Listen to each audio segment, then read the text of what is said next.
guys! Welcome back to my YouTube channel. So for today's video, ipapakita ko lang sa inyo how my day looks like. So today is a Saturday. Wala akong work. And yung plan ko for today is household chores lang. Kasi super kalat na ng condo ko. And papakita ko sa inyo later kung ano yung mga aayusin ko. So earlier, nakapaglaba na ako ng mga bed sheets. And then, kakatapos ko lang din mag-lunch. Ayan, super yummy ng lunch ko. So, in-air fry ko lang siya kasi I bought a new air fryer. And then, nag-coffee lang din ako. Ginawa ko lang din to. Next kong gagawin is maghuhugas. I'm gonna linis yung aking kitchen area. And then, I'll move here sa dining. And then, yung mga kalat bags ko doon. And then, yung aking tulugan. So, sabi ko sa inyo kanina, nakapaglaban na ako, guys. Yan yung nalabahan ko. Ito yung bedsheet ko. Hindi ko pa siya maisampay na maayos. But yeah, ganyan muna siya. Madadry naman yan. And then, winash ko din yung extra towels ko and mga pillows. And then, I still have, mga sinampay. Ayan, dito ako sa balcony. So, nag-hand wash ako kasi ito yung mga ganitong items sa laundry. I don't know if sa laundry shop yung may issue or yung soap. I don't know. Kasi, like yung towel ko, kapag pinapa-laundry ko siya, mabango siya. Siyempre, pag dumating sa akin, mabango siya. Pero, pag ginamit ko na siya, iba yung amoy niya. So, I don't think nalilinis siya deeply. So, I decided na i-hand wash na lang siya kahit super bigat nila and super hassle i-sampay or ipatuyuin kasi I don't have dryer and washing machine. So, hand wash lang talaga lahat ng to. Pero, okay lang din. At least, alam kong malinis siya and mabango siya. So, yun lang. Share ko lang. So, buti na lang maganda yung weather today. So, I know matutuyo naman yung mga to in just like a day. So, kasi this past few days, super maulan. Pakita ko sa inyo guys yung current state ng condo. So, super kalat. Please don't judge me. Kasi nung long weekend, meron akong out of town trip. So, nung bumalik ako, super pagod ko. Like, natulog lang talaga ako hanggang sa bumalik ako sa work. And then, RTO. Tapos, busy sa work ulit. And ngayong weekend lang ako, like, free ko talaga siya.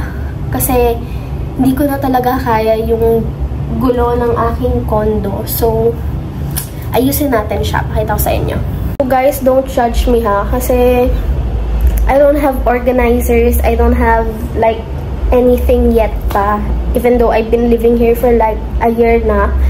Yeah, so, hindi talaga priority muna yung mga organizer and all that. Since, yun nga, personally lang naman. I don't want to splurge on those stuff yet. Kasi hindi naman to akin. So, mahihirapan ako to move out and to move in sa other place if I want to. So, as much as possible, kung ano lang yung dinala ko, papunta dito sa unit na to, yun lang din yung iaalis ko. Although, may mga nadagdag kasi nga, syempre, there are things that I need. So, yeah, I'll show you guys na may state. Ito yung aking kitchen area, guys. So, as you can see, makalat siya dyan. May mga kailangan akong linisin. Linisin natin yan later. Ito yung aking fridge area and then dining. Talikod ko yung mirror ko kasi ko-conscious ako while eating. So, andyan pa yung kinainan ko. Gasan natin yan later. So, yan, linisan ko siya. And ito, so, as you can see, may mga luggages akong hindi nakaayos. Ayan, may mga kailangan pa akong labhan, guys. So, need to fix this. Organize lang. Ito, isauli ko to kay kuya. And yeah, so, ito naman, dito yung parang free space ko. And as you can see, nagkalat yung mga ipet kasi yan yung ginagamit ko pantali sa buhok ko. And then, this side naman, ito yung aking parang room. So, I have my closet here. And ito yung bed ko. Lapag pa din ako nakahiga, guys. Kasi I'm planning to buy a nice bed frame. Pero, hindi ko pa siya ma-purchase since nagko-contemplate kasi ako if deserve ko na ba siya or kailangan ko na ba siya. Kasi I can sleep naman properly sa lapag and sanay naman na ako. Tsaka iniisip ko din by next year, I'll be living with my sister. So, sayang yung pera if bibili ako ng single bed lang din for this bed or double deck na or yung may pull out. So, hindi ko pa sure. Hindi pa din ako makapag-decide kung ano yung bibilhin ko. Kaya, instead of buying like a temporary bed frame, salapag muna ako. So, it's fine. Comfortable naman ako and happy naman ako. Ayan. Tapos dito sa side na to, ayan na ulit yung kitchen. Tapos dito naman yung workstation ko. So, plan ko talaga maglinis today. Kaya, inangat ko muna yung aking pillows. I have 4 pillows dyan. And then, ayusin ko din to kasi super kalat na. Pati yung sabit na yan. Ayusin natin yan lahat. Super small lang ng unit na to. It's a studio type unit. And when I move here, ano lang to, like bare, as in bare siya. So, ako na lang bumili ng mga appliances ko, like yung, and mga needs ko, like itong cabinet, yung tables, may ref, binili ko yan. And I'm so proud of that aircon. I bought that. It's been a year, and medyo puno naman na yung condo. Wala lang siyang, hindi lang siya organized. Hindi lang siya ganun ka-clean tingnan kasi nga exposed lahat ng gamit. But still, I can live comfortably naman here.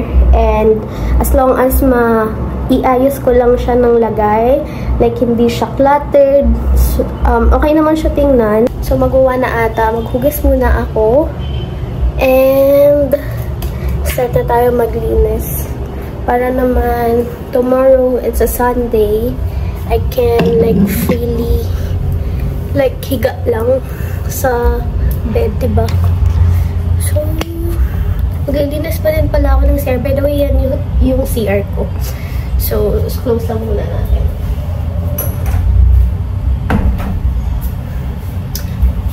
Hindi ko pala ito napakitang side na to. Wait, pakita ko lang. Itong side na to, guys, dapat siya yung sa laundry. Pero naglagay ako ng like organizer for water, rice, and other stuff. And then ito, yung box ng ref. Hindi ko tinatapon kasi just in case I need to move out, may lagayan pa din yung aking ref. So, andyan pa din siya. And for my aircon, ayun yung box niya. So, hindi ko pa din tinatapon para dito para hindi na ako bumili ng ano. Also, andito yung aking rice cooker. And then, underneath that, yung shoe rack ko. So, hindi naman siya madudumihan, guys. So, safe naman yan. Clean naman yan. Tapos, ayan, yung shoes ko. Dalawa lang shoes ko. So, hindi naman siya super dumi. So, yung sleeper ko for extinguisher. And then, other stuff lang. Dito naman, ayun yung tripod ko. So, dito naman yung aking sink and kitchen area. So, I have here infrared. Ito, bagong bili ko lang na air fryer. And then, ayan, nilagay ko lang yung extra jug ko dyan kasi yung lagayin ko kasi na to, pa-curve na siya sa middle. So, para lang hindi siya agad masira, nilagay ko na lang siya dyan. And then, ito yung sink na kailangan ko din linisin today. And, yung aking drying dish rack ba yan? Ayan, so ang una nating aayusin is itong kitchen area. Pati yung mga drawers, kailangan ko din siyang linisin. So, let's go!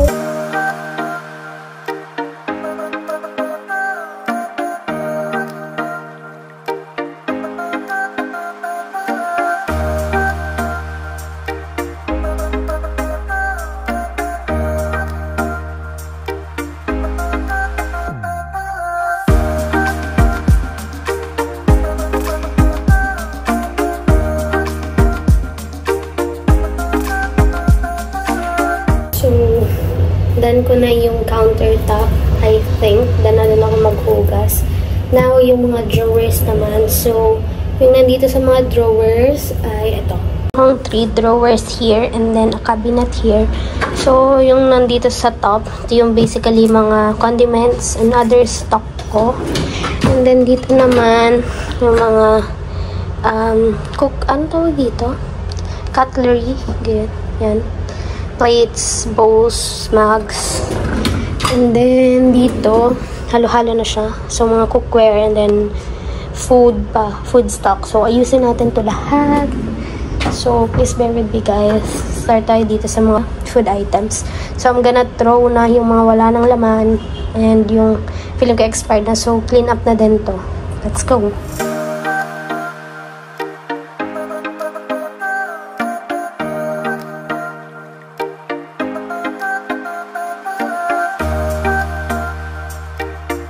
Medyo nakakapagod. Tapos ko na yung mga drawers. Next naman is itong cabinet. So, basically, andito yung grease trap, yung garbage ko, and other plastics na ginagamit ko for garbage. So, ito naman yung iusan natin. I think okay naman na yung ditong side. Next naman, magwawalis tayo, magmamap, and papunta na tayo dun sa may unahan na part.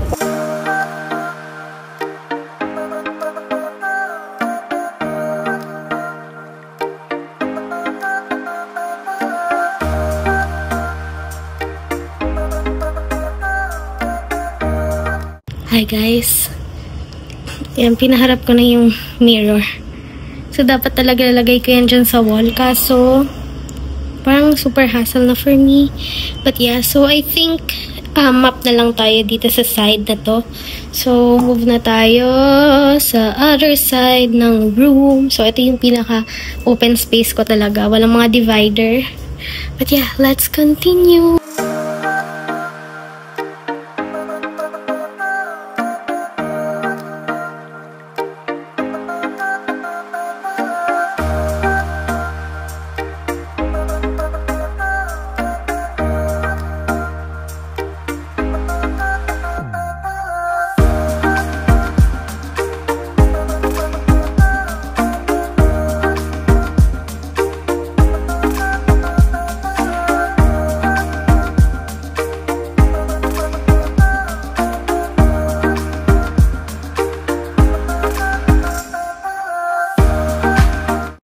Hi guys, so I think done na ako mag-map ng floor.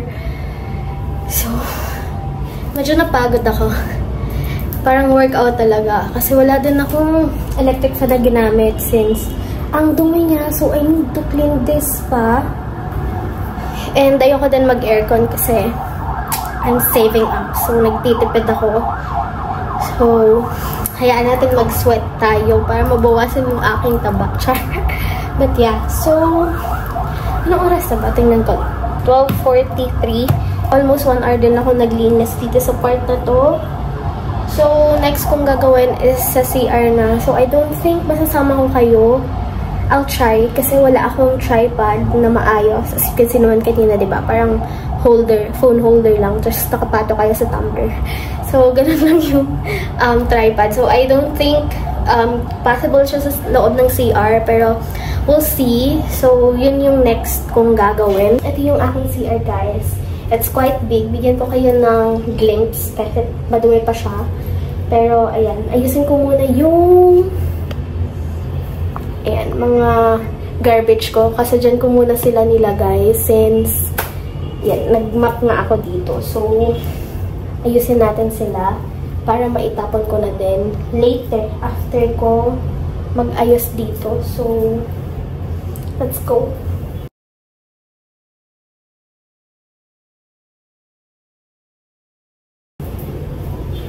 So, may isa pang bag ako dito guys ng damit. Ito mga pambahay to. So, kapag tinamad na ako maglaba, siguro pa-launder ko na lang ito kasi ang dami niya na. Medyo nakakatamad din kasi maglaba minsan. So, ayan, ang pangit na ng mirror ko. Linisin din natin yan. Kinaas ko din yung dito, shower curtain ko. Need ko din yan ayusin. Yeah, kasi naglaba ako kanina. So, pagpasok nyo, ito yung aking mga abubot lang, labas natin yan. And then, ito yung sink ko, dumi na guys. Pagpasensyahan nyo na, toothbrush, hand soap. Ito yung ginamit natin na map kanina. And then, huwag ko na ipakita yung bowl kasi madumi talaga siya. Ayan yung mga supplies ko. Like, mga sabong panlaba, panlinas ng CR. Ayan. And then, ito na yung shower ko. Ayan. Shower curtain ko, madumi na siya. Yun yung shower area. So, huwag na yung floor kasi madumi talaga yung floor. So, ayun guys. Medyo malaki naman yung space ng CR ko. So, I love it. Kaya nagustuhan ko din tong unit na to since malaki nga yung space ng CR. And, wala. Mas maayos kasi pag mas maluwag, diba? So, let's clean this up na guys. Kasi hapon na. And I'm tired. Gusto ko na magpahinga. Let's go. Yun guys, I just realized na hindi talaga possible na mapakita ko sa inyo yung paglinis ng CR since ilalabas ko tong pinagpapatungan nyo, which is yung trolley. And hindi naman kayo pwede dito sa may sink since lilinisin ko nga siya. And I don't have a tripod. Siguro next time, I'll show you how I clean, like deep clean yung aking bathroom. For now, balikan ko kayo later if I'm done. Okay, let's go. Guys, look at my face. Diba? Super ugly ko na. Pero I'm done. Nasa CR na linis ko na siya. Ayan, super pawis. And oily na yung face ko. So, yung next, and I think hopefully this is the last thing na gagawin ko before ako maligo, is, so nakalas ko na. Nakalas? Tama ba yung Tagalog? But yeah, natanggal ko na or na-disassemble ko na yung aking fan. So, lilinisan ko siya. Nagkamali nga ako sa part na yan kasi dapat inuna ko munang linisan yung aking electric fan before ako naglinis ng CR, diba? My goodness. Pero, sige. Alam nyo, madami akong isip ngayon na naglilinis ako. First, gusto kong bumili ng laundry bag. Diba? Pangit kong mag-angle. Pero ayan, gusto ko bumili ng laundry bag kasi ayan sila. Ayan yung mga laundry ko, guys. Mga naka-eco bag lang silang lahat. So, I think maganda if my laundry basket ako. Diba? My brain is not functioning. Guys, yung aking cabinet. Ayan o. Kasi for sure, ang kalat yan. Let me show you guys. So, ito. Mga pants, undies. Pero ito yung pinakamahala talaga dito. So, my clothes are all over the place. Ayan, yun na siya organized. Tapos, meron pa ako dyan mga nakatupi.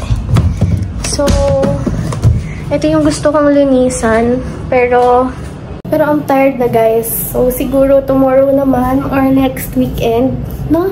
Tingnan nyo, parang fog, diba? Pero pollution yan. Kaya mapapansin nyo sa mga taga Maynila or anyone who lives here sa Manila, makikita nyo na kahit naka-closed yung mga doors nyo, palaging may alikabok, palaging madumi. Alam mo yun, talagang super alikabok dito sa Manila. Yan yung kalaban mo. Isang linggo ka lang hindi maglinis, talagang super dumi na ng ng place mo. Kaya medyo struggle din talaga kapag mag-isa ka lang and medyo busy ka sa work, ganyan, and may mga other ganaps ka. So, yan. Another reality check. If you want to live alone here sa Metro Manila, talagang, yung alikabok everywhere. Tapos na ako maglinis ng aking electric fan. And nakapag-rest na din naman ako. Like, mga 10 minutes naman na siguro akong nagsuscroll sa TikTok. And, ayun, I'm gonna take a bath na. So, ayun lang guys. I just wanna say thank you for joining me and watching this vlog. I hope I inspire you to clean your own place then. Hopefully ma-edit ko talaga to kasi I've been trying to film a vlog for like couple of times na pero I end up deleting it kasi feeling ko stale na yung video and hindi na siya timely. Ayun lang. Thank you so much guys for watching. See you in my next vlog. Stay safe and be kind. Bye!